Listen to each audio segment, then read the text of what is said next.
Hello and welcome to AfterWyrd, your home for all things introverted and self-entertaining. My name's Andy. My name's Craig, and I've just realised if you're watching, ignore my t-shirt because we haven't been there yet. Wink, wink. No one's going to notice. They just think it's a cool woodcut or something. Um, Exactly. we, Exactly. yeah, Oh, we sorry, I have. flashed my knees there. Ooh, get your Mm. knees out for the lads. Yeah, we have returned from our road trip, which you won't know anything about just yet. So hold on and wait for that. But here's the sneak peek preview. We're still alive. Or are we? This is true. This is true. It would make it a much more interesting podcast if we weren't and still somehow doing this. Um, yeah, we've got a couple of weird news stories, I think, as well. Do you want to kick off with that? You've got anything else to talk about? No, I mean, if we're going to talk about whether we're dead or not, then actually I've got the perfect, that's actually quite a good segue into an article from the Metro. Okay, hit us with it. Man who died for 6 minutes says he can't imagine anything worse than what he saw. Oh, that's comforting. Yep. Um, so yeah, some people think that when you die, you get sent to either heaven or hell, but according to some people who were clinically pronounced dead for a certain amount of time, that's not always the case. One man who was pronounced dead for 6 minutes before being brought back to life claims that the afterlife is a truly terrible place. Wow. Uh, nice, I guess. Nice I'll light-hearted start. try and avoid it then at all costs. Yeah, we could avoid it, right? Yeah, live forever or Yeah, die trying. It does say, writing on Reddit, a man describes a situation which occurred when he was 15 years old after an episode of ventricular fibrillation. Try saying that 3 times. No. It's a type of irregular heart rhythm, and he collapsed. He was told after that the emergency services arrived to the scene and they discovered his heart had stopped beating. And although his state of death lasted for 6 minutes, the man claims he went on quite a journey. He says he began by seeing a white light, and that initially calmed him. And then he had a feeling he was ascending. But as he was doing so, he passed several gates before arriving to a place he describes as beyond reality. He thought he was not alone and says that several life forces came towards him. He wrote, "At first, because of my Christian upbringing, I believed them to be angels. And so I made the spiritually equivalent gesture of opening my arms, anticipating their embrace. However, they were not what he thought they were." He goes on to explain that he felt himself to be shackled by the life form's powers, and feelings of humiliation and terror came over him. He realized that these beings were cruel, unsympathetic overlords that laughed at him in a manner described as cold and mocking. And he said that the beings revealed some horrifying truths about existence. He Um, said, you go into what truths or yeah, so it says our universe, like many others running parallel to it, contain a pittance of the total energy in existence. It is a farm used to produce souls, which only arise in the precise conditions found in our cosmos. When you hear scientists talk about the improbability of the existence of our Goldilocks universe, it's because they don't actually come into being spontaneously, they're designed. And the hands that craft them are not benevolent gods, but rapacious beings with little care for the creatures they create. ouch. Uh, That's yeah. Says our ultimate purpose, I learned in the custody of the spirits that shackled me, was to ripen until we're ready to serve them on their higher plane. This is sort of giving me harvest feels. yeah, I was gonna When we say, spoke yeah, the well on the yeah. Welsh Triangle. Yeah. Yeah, he says he can't imagine anything worse than what he experienced. Um, he says in the post he was warned not to reveal their existence. And that when he was revived, he tried to explain to anyone who would listen what he'd experienced, but it was all brushed off because of basically the trauma that he'd been through. So it was pretty much dismissed. But then he says he met an author. It kind of goes on for a little bit, but he met an author of a book who kind of wrote about something very similar. The Doesn't Harvest. actually mention. Does it mention the name of the book? I'm skim reading now, but I can't see the name of the book, so I don't know. But apparently, there is an author of a book that wrote something very similar, um, that kind of, yeah, matched what he saw. I mean, that's horrific. Um, Yes. yeah, I mean, they warned him not to tell anyone, so he goes and said. But then, I don't know, if there's nothing to look forward to and you're not looking forward to that, you probably are going to think, screw you, I'm going to tell people, you I'm know? also not gonna take my let's I don't know. It's just a bit awkward, isn't it? Because it's from Reddit. Like, do we take that with a pinch of salt? Yeah, that's it. It's But kind then of we just can't dismiss someone's experience either. So I don't know. no, It's a difficult. exactly. It could be something that's been written for a creepypasta style thing, or it could be, Yeah. well, I do have a counter to that from the Daily Mirror. Oh, really? Yeah, nurse who died when heart exploded. I'm assuming it didn't actually explode because I can't Sounds see you coming painful. back from that. Yeah, says no human word can describe what she saw. A freak allergy attack led a surreal near-death experience for a nurse, Julia Evans, sorry, as she passed into an otherworldly realm when she saw long dead friends and relatives and briefly Jesus. Hmm. Um, Simply breathing in pollen from a bunch of flowers led to a dramatic near-death experience for a nurse. Canadian Julia Evans recalled how, as medics scrambled to save her life, she found herself in a serene state where she encountered relatives and friends who had died years before. She goes on to say how she arrived at the hospital where she worked, where she started feeling scratchy in her throat. A lot of this article is going on like sort of trying to go through the checks. Did I eat something? Did I come into contact with something? It turns out it was a bouquet of lilies that was nearby, and it turns out she was very allergic to lilies. And for some reason, it Wow. really got to her that day. So she started to turn blue. If you're going into anaphylactic shock, a hospital is probably the best place to be. So her colleagues rushed into action. One raced to get some medication, one telephoned her husband, and another sat with her trying to get her calm. It was just her and I sitting in the staff room together, staring at me, paralyzed, watching me basically die in front of her. All I kept thinking was, I'm drowning in air. Um, the doctor gave her an emergency injection of uh, epinephrine, the main ingredient into EpiPens, but an unforeseen error turned a serious situation into a deadly one. We both locked eyes with each other, and in that instant, we both realized it was the wrong drug. It was a much higher concentration loaded into a syringe, basically sending her heart into overdrive. Um, Hmm. she essentially lost control of her body, as describing it as turning into the Hulk, essentially, throwing things around, screaming, rip off my clothes, get some leads and get some pads on me right now. Obviously, being a nurse, she knows what that's the terrifying thing, I guess. She knows what's happening. Um, Hmm. her, in that critical condition, in extreme pain, her thoughts suddenly turned to people in life that had died. I started feeling how my best friend had died just because she'd shot herself, and it felt like the back of my head had been blown away. Jesus. I felt what she'd gone through, and I was letting that go. And then it was the same day my stepmother, years prior, had died in my arms in Mexico. She had drowned and had a massive heart attack. Um, then I got to feel her at the same point. I also got to feel when my biological mother died in '83 from brain aneurysm. And it was that feeling that I could feel them in that moment of I'm going down. I didn't realize at the time it was their pain that I was actually feeling. But while her mind was racing, her body had closed down. That's when they lost me. I went into called uh, pulseless VTAC. I had no pulse. Um, so yeah. Then she goes on to say it was a complete black void where everything, your belief system, your senses, your body are just pixelating away. I distinctly heard then my mother, who had died in '83, saying, "It's okay, honey, mummy's here, don't cry." And I heard her like it was actually hearing, and she was standing right beside me. At the time, it all seemed to stand still. She had a vision of the rest of her team desperately trying to save her life. I was hovering over my body, probably 2 feet over my body. I could feel them working on me, and I was screaming in my mind I would come back if I could.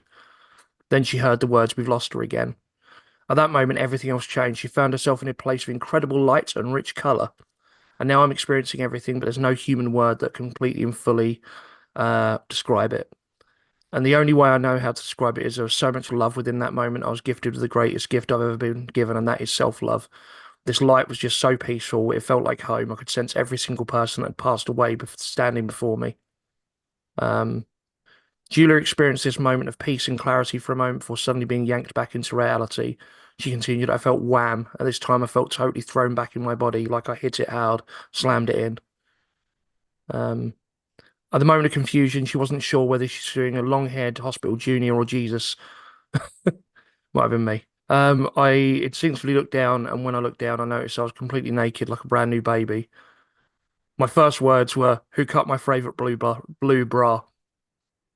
Um, so yeah, that's essentially it. It goes on. She wrote a book about it. I'm guessing that's not the author, as this sounds a lot more pleasant than the last chap's experience. The Lily Nurse Yeah. rebooted slash rebirthed and finding a new path. But yeah, it's very different. I mean, you can chalk Hmm. both of those down to panic, confusion, all the chemicals your body sort of rushes through you, I guess, when when you are dying, when your body is shutting down. But, Yeah, science would say that that's what it is, right? It's everything pumping through your yeah, brain and yeah, it's almost like a drug-like state.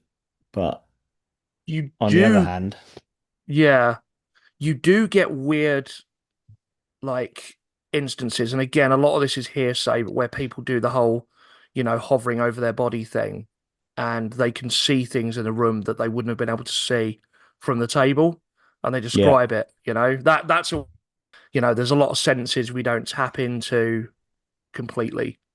And I'm not saying that explains it all away, but there are things that our body is potentially capable of that we don't really fully understand yet. I know at least one occasion my nan had said she'd fallen asleep and she was looking down on herself Yeah, in my like an nan had the astral same travel way. thing. Um, did she describe anything in detail or? This is a long time ago. I can't remember. I just remember her talking about being able to see herself. But Well, I mean, my nan she fell over on some ice in her back garden and broke her leg quite badly. And the paramedics came round. And I mean, from a broken leg, you wouldn't die at least straight away, you know? I'd hope She, not. yeah, I know, right? You never know. But she described to me in detail. I'll have to record her talking about it at some point. Um, she fell and she broke her leg, as I said, and the paramedics were there. My granddad, her husband, was there. He's passed now, but he was, and she was given gas and air, essentially. She was, and they were trying to get her prepped, and she just remembers floating above, and she vividly remembers floating above and looking down and saying, "Oh, that's me. I didn't think I was ready to die," basically. Um, and she said all these fat little angels, all these cherubs, the way she was saying it, she described these like cherub-like angels, like beckoning her to come up. And then someone moved her leg and it was a big jolt of pain and she just sort of slammed back into her body again. Yeah. Again, I mean, you could potentially put that down to saying maybe she passed out and the lack of oxygen to her Yeah, brain that's is, it. Or just the gas and air, she's in pain, yeah. her mind's racing, her heart rate's up, and then she's given this big old, wash of not only chemicals from her body, but like the gas and air sort of affecting her as well. But it's interesting that that is such a common reoccurring theme. Hmm. I guess Um, we'll all find out one day which one's right. yeah, yeah, and hopefully, it'll be a case that we can come back to tell the tale at least once. Um, I mean, yeah, I've never personally had one. The closest thing I've got to that is when I thought a big bit of piping that had come off the back of a truck was going to hit our car as Final we were driving along. Destination. It was, and I just remember it was weirdly peaceful. Like it was just bouncing towards us, like big old bit of piping. And I don't know whether it would have actually flattened the car or anything silly like that, but it definitely like it was on course to like hit the windshield, and there was a very good chance we'd have spun out. Was it in slow motion? It did very much go in slow motion. Like I could see every like bit of gravel being chipped away. And like that would be more helpful if you could move like at normal speed while that was happening, Matrix style. But my my only recollection of what I was thinking at the time was, huh, shit, this is how it happens. That was it. That was it. Just this kind of, huh. You didn't see that one coming. But Mm. then thankfully it hit something and just bounced off the other way. In Um, this universe. in this universe, exactly. Um, In the other universe, Paul's now my co-host. that's it. That's it. Or you may never have started it. You might still be just the Saxon forager. Yeah, just. So, yeah. Have you got any other weird news? Shall we make it a bit more cheery, or shall we just I think we can dig the make it a hole? bit more cheery. All right. I've got two more I can do if you like. I'll do Go them as for it. quickly as possible, shall we? So, this one's from MSN.com. Oh, Didn't know they were wow. still going. Blast from the past. Yes, this article's from 1974. No, it's from a week ago. Mysterious. I've just realized as well. It's on the MSN website, but it's from another source, which we don't normally Okay. like to use. The Daily Hail. Um, I've accidentally used the Daily Hail, but I'm not on their website, so I think that's all right. That's fine. So yeah, mysterious underwater lost city believed to be 6,000 years old reshapes human history. Oh, Hmm. A team of explorers believe they've discovered an ancient sunken city that would rewrite human history, but the ruins have mysteriously been ignored for 25 years. In 2001, marine engineer Paulina Zilitsky, sorry, yeah. and her husband Paul Weinswig from Advanced Digital Communications revealed that they had stumbled upon a collection of stone structures over 2,000 feet underwater near Cuba. Sonar Mm. scans of the area show what looks like multiple pyramids, circular structures, and other buildings that seem to belong to a lost city in the Caribbean. It says it's a really wonderful structure, which really looks like it could have been a large urban center. Um, Researchers suggested that the mysterious city could be more than 6,000 years old, making it significantly older than the Egyptian pyramids and potentially upending the currently accepted timeline of human development. However, However, an, however, an even bigger mystery unfolded after the discovery. No one ever went back to examine the alleged lost city in more than 2 decades. One factor that held back further research has been the fact that fellow scientists have continued to voice their skepticism about the sunken city, saying it would have taken up to 50,000 years for a city to sink that far underwater. Other critics have contended that these structures are natural rock formations, arguing that an entire city wouldn't have been so well preserved if it sank during a catastrophic seismic disaster. it's gonna. Um, yeah. So Cuban geologist Manuel, it's Iturralde Vinent of Yeah. Cuba's Natural History Museum was one of the skeptics who cautioned that the stone structures could be natural formations. Um, he says it would be totally irresponsible to say what it was before we have evidence. Unfortunately, no more evidence was ever gathered as a follow-up expedition to Cuba's, oh, that's a long word, Guanahatabibes Peninsula never took place. I'm just seeing whether it says they're actually going to do anything about this or if we're just going to speculate. I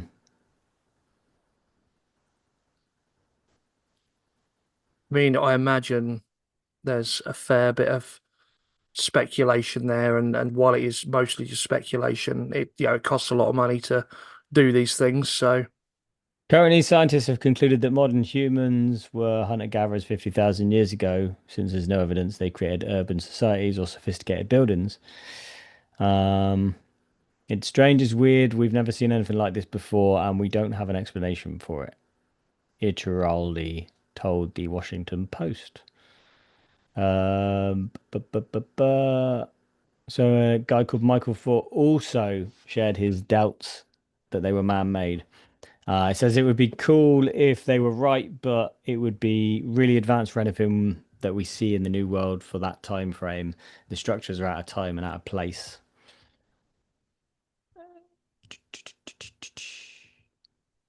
Goes on to talk about other places that people have speculated finding things like Egypt and Greece, um, and me. Fair enough. So Um, yeah, don't know. It could rewrite human history, but most people sound like they're skeptical. It reminds me though, we have a guest coming up soon, yes. or we'll be recording with soon, but I don't not sure when it'll go out. Um, but they're involved with some stuff in Egypt about some, which we could ask them about some scans that have been done under the Those pyramids. big sort of underground. Yeah. I mean, They I, found, I think it's something like 600 meters deep underground. They're reckoning that their radars picked up structures. So, yeah, there's mixed opinions on that, is all I'm going to say. But I look forward to hearing, sort of what he has to say about it. yeah, I mean, he's not particularly coming on to talk about that, but it's one of the things we may be able to bring up. Yeah. He's an author. His name's Mike Ricksecker, and yeah, he's authored quite a few interesting books. One's on shadow people. He's done a book on the Alaska Triangle. He's got Just some. general sort of Appalachian folklore sort of stuff as well. I think that's where he Um, started out. Yeah. yeah, he's He's been on Ancient recently Aliens and he's had a trip to the UK recently and been around some of our ancient sites. He was actually in places like West Kennet Longbarrow not too long ago. So it's a shame I wasn't aware at the time. yeah, But yeah, we'll certainly ask him about the Egyptian stuff as well when that happens. absolutely. Okay, well, bringing it a bit more sort of grounded and back to earth. Um, No. from the Lad Bible, woman shares messages from aliens as potentially hostile alien threat resurfaces. Um, this one Is is from this Lad. connected to last week's? It is. Ah, okay. It's So, interesting because my last story I was going to do has something to do with UFOs as well. fantastic. There you go. See, it's all like syncing up nicely. It's since It's the road because we've trip. spent, yeah, our minds are Yeah. synced. That's See, it. just like that. Um, I'm going to look back at the recording and realize we're not even talking. It's yeah, we're just just like giving each other communicating. weird stares. Yeah, it's Um, telepathic. Sorry, guys. a woman who claims she is an interdimensional communicator, it's a job title and a half, says she has been in contact with the alien ship 31 Atlas. Oh, so she Um, is claiming that it's definitely alien. yeah. Emily Eaton Okay. says reports of the interstellar object as a comet are completely untrue, and she claims she has been in contact with the extraterrestrial beings on board the ship, claiming there is no hostile threat. It comes after a number of space enthusiast conspiracy theorists claim that the unconfirmed object to be aliens posting a threat to life on Earth. Taking to TikTok, the home of all serious research, on her handle Divine Magic, spelled with a CK. Emily claims this couldn't be any further from the truth, and any talk of an alien attack are completely unfounded. You might have seen it described as a comet in the news, but the science industry acknowledge. I always, I always get a bit sus when people say the science industry, big science, acknowledges that its flight path is not comet-like. The trajectory of 31 Atlas takes it extremely close to, but not intersecting with Venus, Mars, and Jupiter. The probability of that is 0.005%. It is definitely not a comet. Um, Emily went on to share a clip of herself allegedly communicating with the consciousness of Prometheus and Apollo to gain insight from the alien ship. She reiterated that the aliens have confirmed through a number of communications the ship is not hostile and there's nothing to be afraid of. She claims the appearance of it is nothing but a bit of alien theatre, as the aliens, as beings, are giving the science industry something to detect.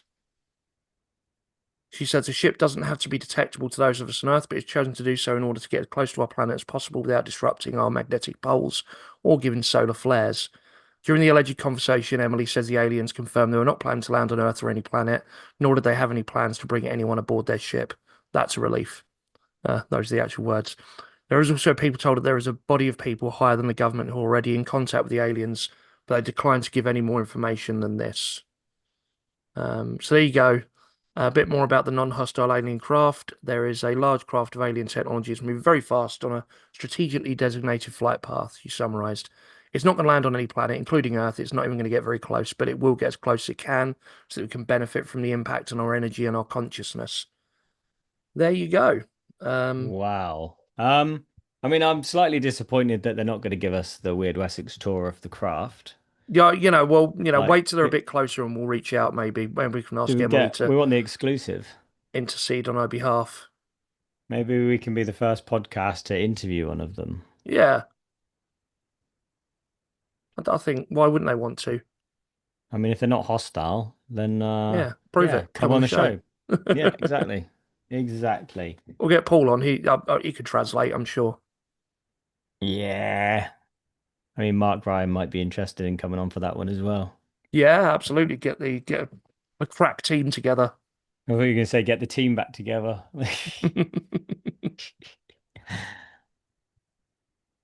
Um, Hmm. yeah, so you got one last one? Yes, I do. Yes. Sorry, I was just thinking about the implications of a craft heading to Earth, and like, I guess we'll know by November if she's nuts or not. Or if it's a big lie. Hmm. Brought about by pedophiles. I mean, government officials, sorry. Oh, Project same thing. Bluebeam or whatever. Same thing. Yeah. Project Blue Balls. Like that. Like that. You made my microphone uh, fall off. I have that effect on people. So this article is from one which it's a source you might be aware of. It's called Higgy Pop. Oh yes, I've heard you mention it before. Pretty sure it's become an almost weekly occurrence for me to find something on here. I guess it's showing up in my feed now because I go there. But Yeah. yeah, so this one is declassified documents reveal F-16 was struck by an unknown object over Arizona. Ooh. Yeah. Um, Recently, declassified documents have revealed that a US Air Force F-16 fighter jet was struck by an unidentified object. Funny, it doesn't say flying object either.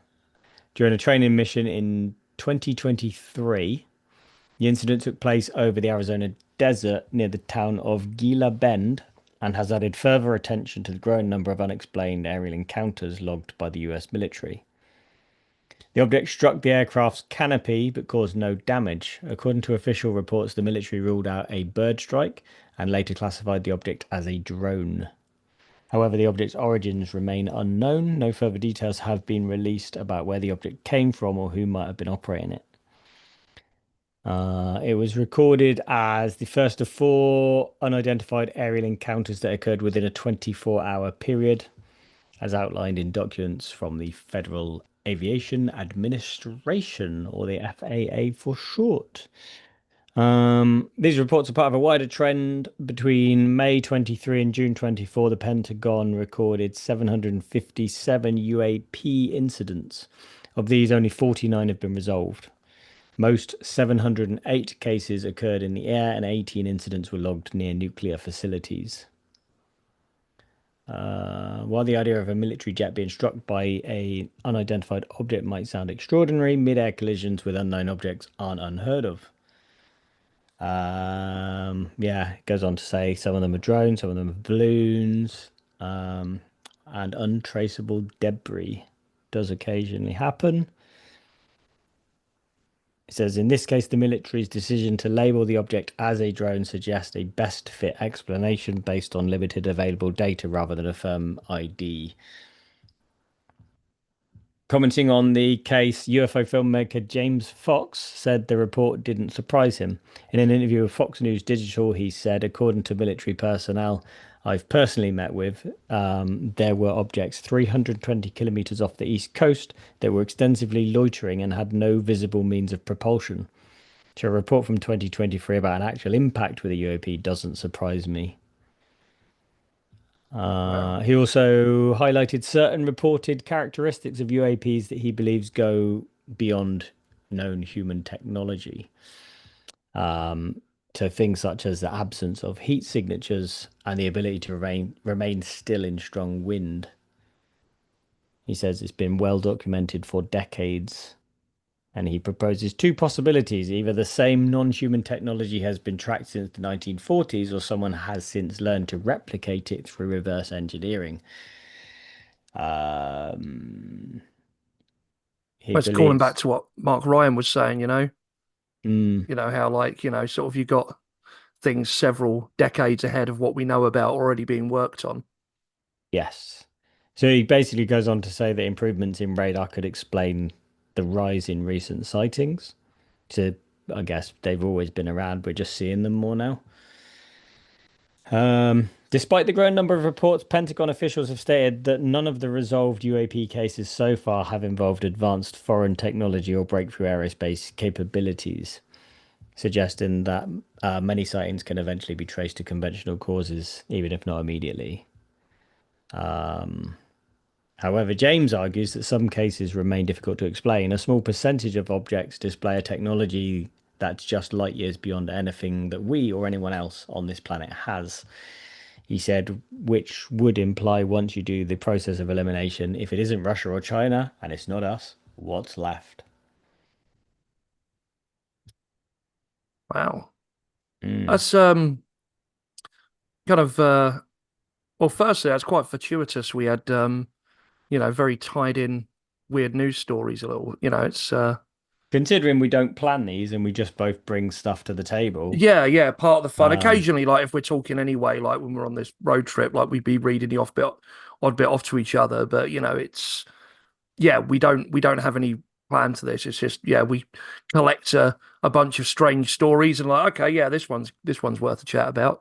So yeah, that's mm, I mean the aliens thing obviously since the interest in that comet and obviously before then what we were talking about before with the sort of imminent invasion or appearance that's been spoken of and the big lie and stuff like that. That it's all sort of tying in anyway. But yes. It would be interesting if, let's say, for instance, November does turn out to be a deadline and something is coming here, mm, hostile or not. And then they're like, either they take responsibility for all these drone things, or they're like, that wasn't us, bro. yeah, I love how that's what the aliens say. What else, bruh? Well, they want to like, talk in a language that we understand, right? I mean, Bruh. they talk, obviously they're going to talk fluent English. Blatantly, obviously, they all do. I've seen them on TV. Although I wonder if maybe they talk and you hear them in the correct language. So as they're I mean, yeah, talking, like the sort of, Babel fish thing. I mean, that kind of make a bit more sense in a way. Um, that's a callback. shall I do one more, or should you think that's a good place to end it? It's not alien related. I can save it. Up to you. Um, I I don't know think how we've long we've been running for. probably gone on a fair way, so I might save this one for next time. But I will. I'll tell you what, one little one that I'll end it on, which obviously um, Ozzy passed away a little way back, and we've spoken about that. But just seen on his death certificate, it's got singer or songwriter, performer, and rock legend. I think it is actually on the official death certificate. I can't imagine there's many people with that, so I thought that was kind of weird, but also quite nice and fitting. I'm assuming that whoever wrote the certificate was a fan. Yeah, that's it. Songwriter, performer, rock legend. There you go. Oh, Um, yeah, on his official death certificate. So, you know, Weirdo will be on ours, maybe. We'll see. we Well, can but again, try. don't plan to die. Weirdos, Live forever, weirdos. apostrophe, weirdos with an apostrophe S. Anyone listening to this, let us know what you think in the comments. I'm being criticized because I write weirdos WYRDO apostrophe S, which I realize isn't grammatically correct. But if you write it without it, it looks like weirdos. So this person has said that they're worried people will think we're illiterate, and I was like, we are. But no, more the First off, thank you. um Is you're saying that like this person who will remain nameless. Becky. Becky. Yes. We had a chat about it yesterday, actually, and yeah, because that's all I talk about is the podcast. Um, Obviously. What else is and there to talk about? I was like, do we need to release like a dictionary definition? And then she's like, that isn't a bad t-shirt idea, to be honest. And I'm like, actually, that's not.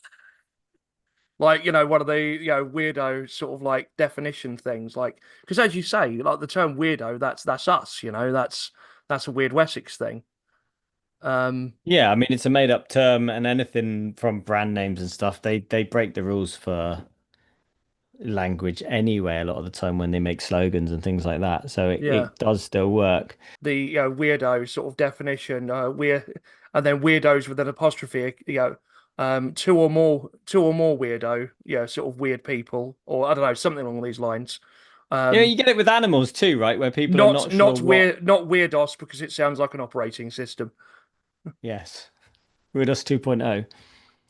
or a Mediterranean island. Yes. We could yeah, I mean there are animals, right, where you sometimes people struggle to know what like multiple things are, right? Like Yeah, like a murder of crows and stuff. yeah, that kind of thing. And so Yeah, they don't always necessarily sound like they make sense. So yeah, the plural of weirdo is weirdos with an apostrophe. yeah. I'm Because sticking by it, but if you're really pissed off and you're not listening anymore, well, I guess you're not listening anymore. But um, yeah, she was like, sort of. We tried it with any other characters, and I'm like, no, it just wouldn't. I said that you either look like a breakfast cereal or like a, you yeah, know, we might make our own cereal, the Weirdos. yeah. Let us know what flavors you want. Um, They'd have to be weird flavors too, wouldn't yeah, they? It'd be like, Egyptian coffin goo. oh no, I was thinking more like jellied eel flavor. Though, not going to read the whole title because I'm going to. I'll elaborate on this in another weird news. But I did pull one up, which was company launches first 9-volt battery flavored tortilla chips. What? Literally Maybe they. the taste that every 90s kid will know. Sticking your tongue in a 9-volt battery. Um, Yeah, been there. we've all done it. That's why I'm so smart. Electrocuted your brain. But Yep. yeah, I don't hate the idea of a t-shirt with the definition of weirdo on it as a bit. Yes. So I'd buy one. On that note, Yes. Getting waffly. thanks for listening to our inane ramblings. I've been Mm. Andy, And I've been me. as usual. And until next time, Don't blame the owls. blame the apostrophes instead.